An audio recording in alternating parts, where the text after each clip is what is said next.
Voilà un très beau texte de Gilvik qui s'appelle « Vivre en poésie ou l'épopée du réel ». Voilà, je vais lire juste l'ouverture du livre. Vivre en poésie ? Alors que j'étais adolescent, je me promenais dans une grande forêt en Alsace, à Ferrette, en compagnie d'un ami de mon âge, 15 ans peut-être. Du haut d'une falaise jurassienne, nous regardions la plaine. Il y avait devant nous ce qui se photographie. Il y avait autre chose aussi. Quoi ? Un tremblement, un appel au dépassement de ce que la photographie aurait retenu.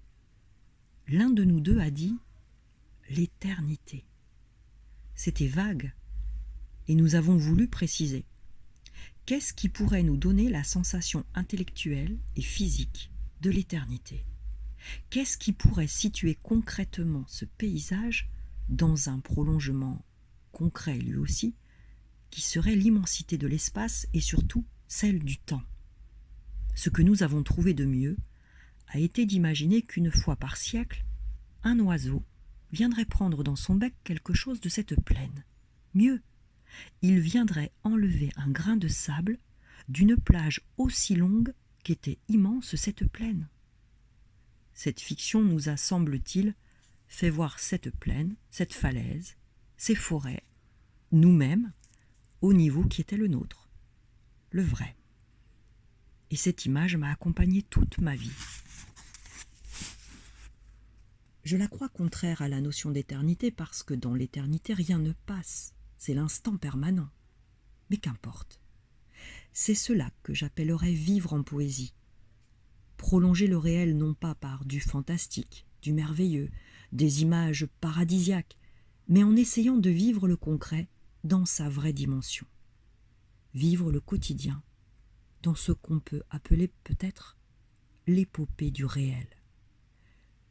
Définir le verbe vivre serait toute une philosophie, et rien. Définir la poésie, on peut s'y amuser, mais on ne définit pas les sensations. Quelle sensation ferait vivre le froid à qui ne l'a pas connu ? Et vivre est une sensation, la poésie aussi. On peut vivre en religion, vivre en affairisme, vivre en indifférence, vivre en ennui.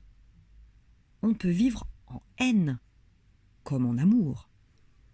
Chacun trouve sa poésie comme il peut, comme les circonstances l'ont conduit à la trouver. Mais on ne peut pas vivre sans poésie. La poésie est ce qui permet de tenir. Je crois que pour une part importante, le suicide témoigne de la perte en soi-même de la poésie. Le rôle du poète et du poème, c'est d'aider l'autre à trouver sa poésie, à faire en sorte de vivre sa vie dans cette présence à soi et aux choses au cours des actes les plus quotidiens. Préparer son café seul le matin dans une cuisine, aller au travail, regarder un pigeon qui passe, une pierre qui roule. Si chacun osait se situer dans son vrai cadre, dans ce qu'on est bien obligé d'appeler l'immensité de cette aventure dont nous ne savons rien, car si la science nous apprend beaucoup de choses, elle ne nous apprend pas de quoi elle parle, et où se situe ce dont elle parle. Il ne devrait pas y avoir de vie mesquine, d'ennui, de naturalisme petit bourgeois.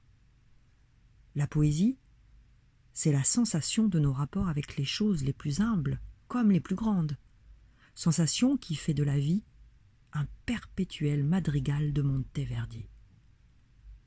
Trouver à la vie, sa vie, une certaine tonalité, un certain prolongement, une certaine exaltation.